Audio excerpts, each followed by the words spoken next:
Hello, everyone. Welcome to the Multifamily Energy Savings Verification Brown Bag webinar. My name is Blake Peterson, the Deputy Program Manager.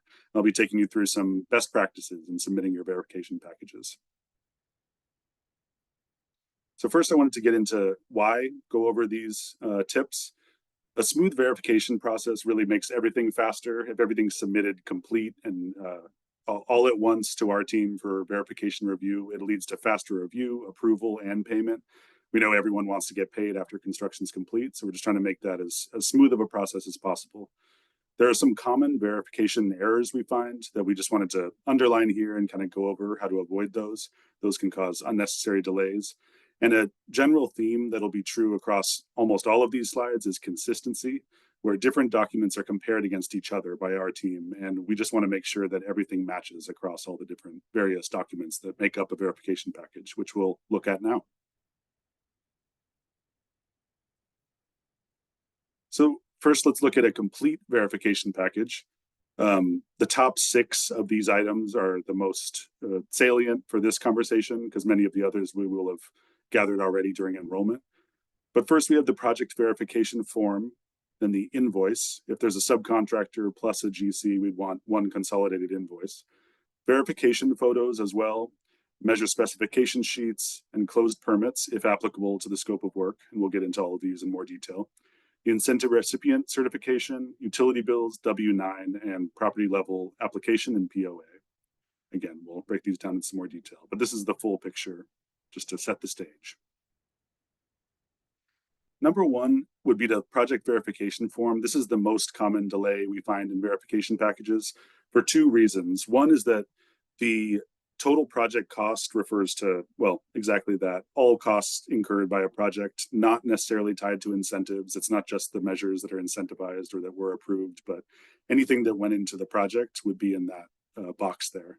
And then it needs to be signed by the property contact. And as we all know, property contacts can be busy and it can be difficult to get this sign off near the end of the project when construction's already done. So the earlier to get started on those, the better to get that signature.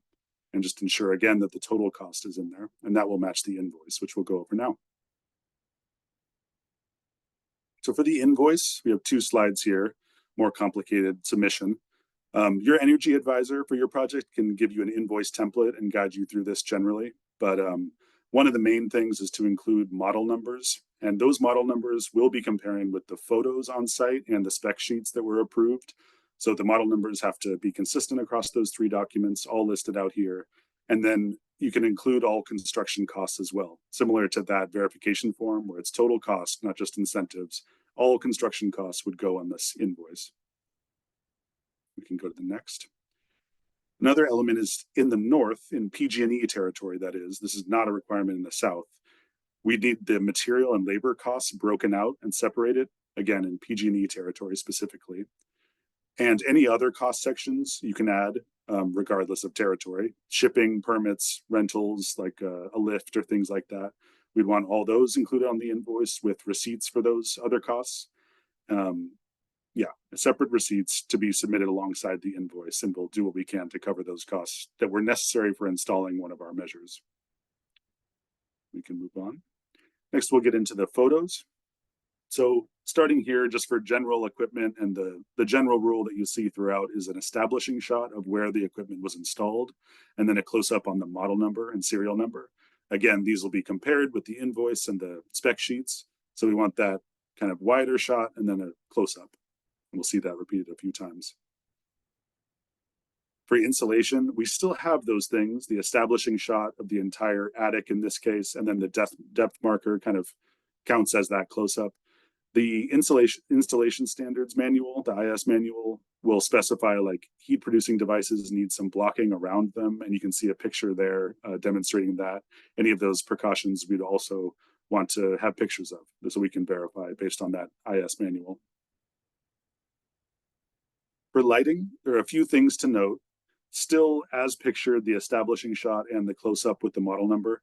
But an important note is that if a lighting fixture has a selectable wattage, one of those selections was approved where others may not have been. So you'd want a picture of how the light is set, that where that selection is on site. And next, please, tied together. In non-PG&E service areas, so the southern side versus the north, all photos must be geotagged. So a geotag just shows coordinates and date and time. So in the south, your photos for the verification package need to be geotagged just to tie them to the site. And there's instructions for that in our photo template, and your energy advisor can help you get that set up if need be.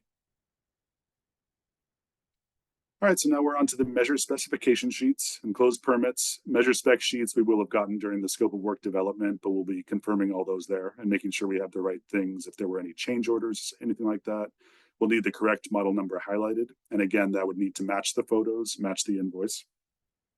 Closed permits just depends on the equipment, but if permits are needed on the site, we'd need those closed out with receipts. And then we have all the others, the incentive recipient form, utility bills, W-9, and property level application and POA. Incentive recipient is the one receiving the incentive, the payee, for whom we'll also need a W-9. That can change throughout a project's life cycle. So the incentive recipient form just kind of confirms who will be receiving that incentive at the end of the project as a last check. Again, the property level application and POA we will have gotten during enrollment, so we shouldn't need any changes there. We'll just be verifying that that's still up to date, and same with the utility bills. Shouldn't be anything you need to worry about, but that is part of the whole package, so important to note. And I believe that's it for our verification tips and tricks. Got some connect links here, and thank you very much for your time.